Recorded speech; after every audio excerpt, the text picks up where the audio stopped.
سورۃ الکوثر پڑھنے سے پہلے میں آپ کو تھوڑا سا بیک گراؤنڈ بتا دوں۔ رسول اللہ صلی اللہ علیہ وسلم کے جب آخری بیٹے کا انتقال ہوا تو عرب اور جو مشرک تھے، جن میں عاص بن وائل اور باقی جتنے بھی بڑے بڑے مشرک تھے، بڑے خوش ہونے لگ گئے کہ دیکھو محمد صلی اللہ علیہ وسلم کی نسل اب ختم ہو گئی ہے، اب آگے نہیں بڑھے گی۔ تو آپ صلی اللہ علیہ وسلم کو نعوذ باللہ من ذالک ابتر کہہ رہے تھے۔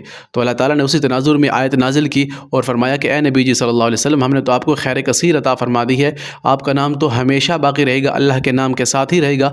ابتر، دم کٹا، جڑ کٹا تو آپ کا یہ دشمن رہے گا، یعنی کہ مرنے کے بعد ان کا نام نشان ہی لوگ بھول جائیں گے، اور آپ کی حیات سیرت طیبہ زندہ و جاوید رہے گی۔ اور آج آپ کے سامنے ہے کہ دنیا میں کتنے کوئی تھے، کون جانتے ہیں ابو جہل کو، ابو لہب کو، عاص بن وائل کو، اگر کوئی لیتا بھی ہے تو نام برائی کے لیے لیتا ہے، اچھائی کے لیے کوئی نہیں لیتا۔ ان کو فخر تھا اپنے اولاد پر، اپنے بیٹوں پر، اپنے مال پر کہ اتنے ہمارے بیٹے ہیں، ہماری اتنی نسلیں ہیں، اور رسول اللہ کو کہہ رہے تھے نعوذ باللہ کہ آپ کی اولاد ختم ہو گئی ہے۔ آج دنیا میں سید بھی موجود ہیں اور آپ صلی اللہ علیہ وسلم کے چاہنے والے بھی موجود ہیں۔ تو اللہ تعالیٰ نے اس صورت میں ان مشرکین کو جواب دیا۔ دیکھتے ہیں اللہ نے کیا فرمایا۔ بسم اللہ الرحمن الرحیم۔ انا، بے شک ہم نے، ان فیکٹ سے ہے، نا جو الف ہے، نون الف نا، اس کا مطلب ہم آتا ہے۔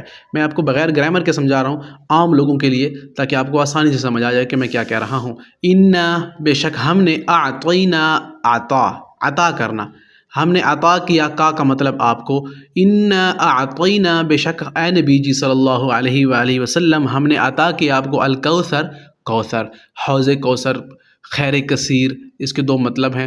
تو اللہ نے فرمایا اے نبی جی صلی اللہ علیہ وسلم، آپ نہ گھبرائیں ان کی باتیں کے اوپر، ہم نے تو آپ کو حوض کوثر عطا کر دیا، خیر کثیر عطا کر دیا۔ مزید ڈیٹیل کے لیے آپ نیچے ویڈیو میں دیکھ سکتے ہیں، سارا میں نے ڈیٹیل سے سمجھایا ہوا ہے۔ فصلی لربک وانحر، فصلی، فا کا مطلب پس یا پھر آتا ہے یا تو فصلی، اے نبی جب ان کی باتوں پہ کان نہ دھریں، فصلی، بس آپ پڑھیے، یعنی آپ نماز پڑھیے، اپنے اللہ کا ذکر کیجئے، لربک، اپنے رب کے لیے، وانحر، اور قربانی کیجئے۔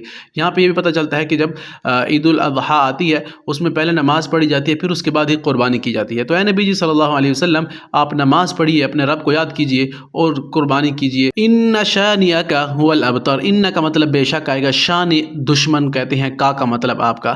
ان شانئک، بے شک دشمن ہی آپ کا، هو الابتر، وہی ابتر رہے گا، جڑ کٹا رہے گا یا دم کٹا رہے گا، وہ بے نسلہ رہے گا۔ آج دیکھیں ابو جہل، ابو لہب، عاص بن وائل، جتنے بھی مشرک تھے ان کا نام کوئی نہیں لیتا، اگر لیتا بھی ہے تو برائی سے لیتے ہیں، لیکن ہر دل کے اوپر، ہر زبان کے اوپر صلی اللہ علیہ وآلہ وسلم موجود ہے۔